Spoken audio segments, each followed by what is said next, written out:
आपसे कहनी है, क्योंकि सेशन में क्या होगा वो तो आपको हमारे जो एक्सपर्ट्स हैं और जो लोग लेक्चर देने वाले हैं वो लोग बताएंगे ही। मुझे ये जानकारी है कि इसमें डाइट के प्रिंसिपल्स हैं, बीएसएस हैं, खंड शिक्षा अधिकारी हैं, डाइट के हमारे लेक्चरर्स हैं, और जो स्टेट रिसोर्स ग्रुप के मेंबर्स हैं, एआरपीज हैं, शिक्षक संकुल के जो शिक्षक प्रभारी हैं और हेडमास्टर्स हैं, शिक्षक भी हैं। तो ये जो अवसर है, क्यों ऐसा किया जा रहा है और आज ही क्यों किया जा रहा है, इस समय क्यों किया जा रहा है सितंबर के महीने में, तो आपने ये देखा होगा कि जब पहले हफ्ते में जब हमारे स्कूल खोले गए प्राइमरी के, या उसके पिछले महीने जब जूनियर हाई स्कूल खोले गए थे, तो आपको एक विस्तृत दिशा निर्देश भेजे गए थे, पत्र भेजा गया था और आपसे ये अपेक्षा की गई थी जब स्कूल खुल जाएगा तो आप क्या क्या करेंगे, आपसे क्या अपेक्षाएं थी स्कूल के खुलने की तैयारी के बारे में, साफ सफाई के बारे में, पढ़ाई के बारे में, व्यवस्था के बारे में, टाइम टेबल के बारे में, बच्चों के आने जाने के बारे में, कोविड प्रोटोकॉल्स के बारे में बहुत विस्तृत निर्देश आपको दिए गए थे। उसी कड़ी में मुझे लगता है कि ये आज का सेशन है जिसमें 4-5 मुद्दों पे आपसे बातचीत होगी। सबसे पहला तो ये है कि बच्चे जब आपके स्कूल आए हैं तो बहुत लंबे समय के बाद आए हैं, और जब वो आ गए हैं तो उनका जो स्कूल में आने का इनिशियल रिस्पांस है, शुरुआती जो उनकी प्रतिक्रिया है कि बहुत उनको बहुत अच्छा लग रहा होगा कि वो इतने दिन के बाद स्कूल में आए।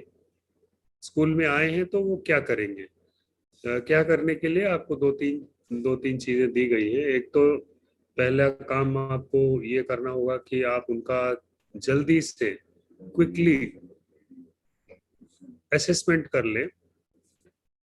जो पेपर पेंसिल यानी प्रश्न पत्र बनाकर और उसका जवाब लिख के वाला असेसमेंट नहीं होगा, बल्कि एक क्विक असेसमेंट कि बच्चे किस स्तर पे हैं, भाषा, गणित, विज्ञान, जो भी आप पढ़ाते हैं, जिस कक्षा में आप पढ़ा रहे हो उसके पाठ्यक्रम के आधार पे।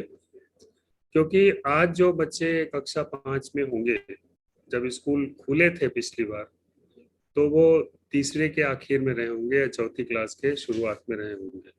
तो 1-1.5 साल के समय में जो उन्होंने बीच में पढ़ाई नहीं किया है और सीधे 5 में आ गए हैं, तो मेरे ख्याल से जो शुरुआत करनी होगी वो कक्षा 3 से करनी होगी, फिर 4 का सिखाना होगा और तब आप 5 पे आएंगे। तो मुझे अनुमान है कि ऐसे बच्चे आपके कक्षा में आसानी से प्रगति कर सकेंगे, सीख सकेंगे। अगर सीधे आप कक्षा 5 के पाठ्यक्रम पे चले जाएंगे तो आपको भी दिक्कत होगी और बच्चों को भी दिक्कत होगी, क्योंकि उन्होंने 4 की पढ़ाई नहीं की है, 3 में जो पढ़ा था उसका बहुत सारा भूल गए होंगे।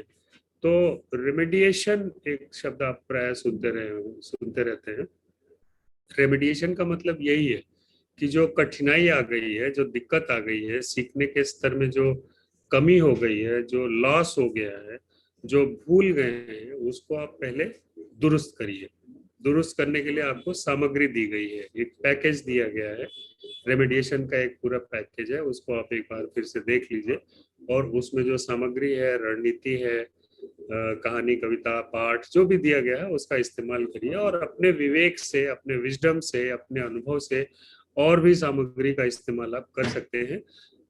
पैकेज का आशय ये नहीं होता है कि बस आपको इतना ही करना है, आपकी मदद के लिए, आपकी सुविधा के लिए, आपकी सहायता के लिए है कि आप इस सामग्री को नजर में रखें, दृष्टि में रखें, और इस तरह से आप अपने काम को शुरू कर सकते हैं। लेकिन अगर इसके अलावा भी आप सामग्री का इस्तेमाल करना चाहते हैं, कर सकते हैं, तो उससे अच्छा और कुछ हो ही नहीं सकता है। अपनी ओर से भी इनपुट डालिए।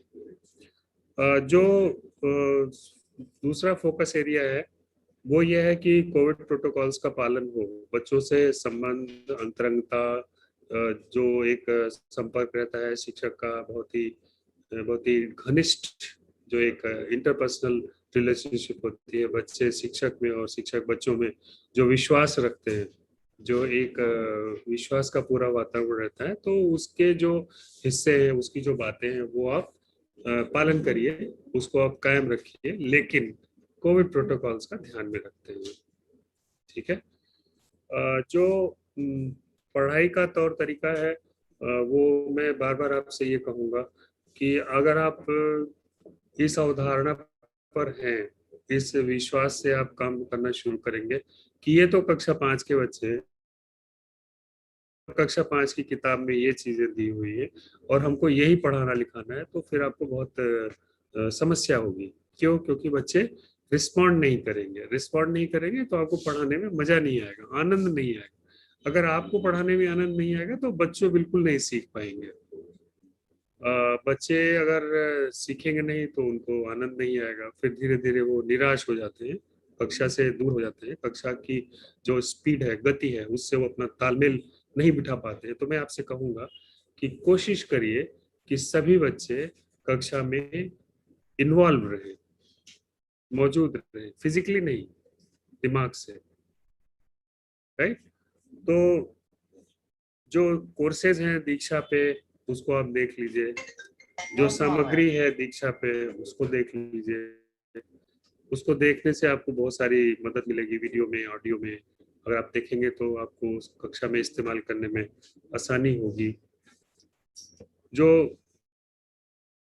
आज की बातचीत का एक हिस्सा और है जिसमें लीडरशिप के बारे में बहुत सारी बातें होंगी, नेतृत्व के बारे में बहुत सारी बातें होंगी। मैं आपसे यही कहूँगा कि ये क्यों इतना जरूरी है। ये जो हेडमास्टर होंगे या जहाँ भी उनको प्रमुख की भूमिका दी गई है, जिम्मेदारी दी गई है, दायित्व मिला हुआ है, उनको ये पता होगा कि दो तरह की लीडरशिप होती है। एक तो ये है कि आप अपनी पोजीशन की वजह से, अपने पद की वजह से, कि मैं हेडमास्टर हूँ, ठीक है, तो आपका सम्मान इस बात से तो होता है कि आप हेडमास्टर हैं, प्रधान शिक्षक हैं। अथॉरिटी का एक स्रोत ये है। मेरे हिसाब से अथॉरिटी का दूसरा स्रोत वो है जो आप अपने विजडम से, मार्गदर्शन से, सहयोग से, टीम को लेके साथ चलने से जो अर्जित करते हैं, जो सम्मान अर्जित करते हैं, वो वो अथॉरिटी सबसे बड़ी है। लोग आपकी इसलिए इज्जत करते हैं कि आप उनकी समस्याओं को समझते हैं, समस्याओं का समाधान निकालते हैं, रिएक्ट करते हैं, रिस्पॉन्ड करते हैं, अवॉइड नहीं करते हैं। लीडरशिप के बारे में विस्तार से आपसे टीम चर्चा करेगी। मैं एक बार फिर से इस ग्रुप में जो लोग जुड़े हुए हैं सबको आमंत्रित करता हूँ, सबको इस बात की शुभकामना देता हूँ कि वो इस सेशन को अच्छे से ध्यानपूर्वक और इन्वॉल्व होके सुनेंगे और इससे कुछ ग्रहण करने की चेष्टा करेंगे। Thank you.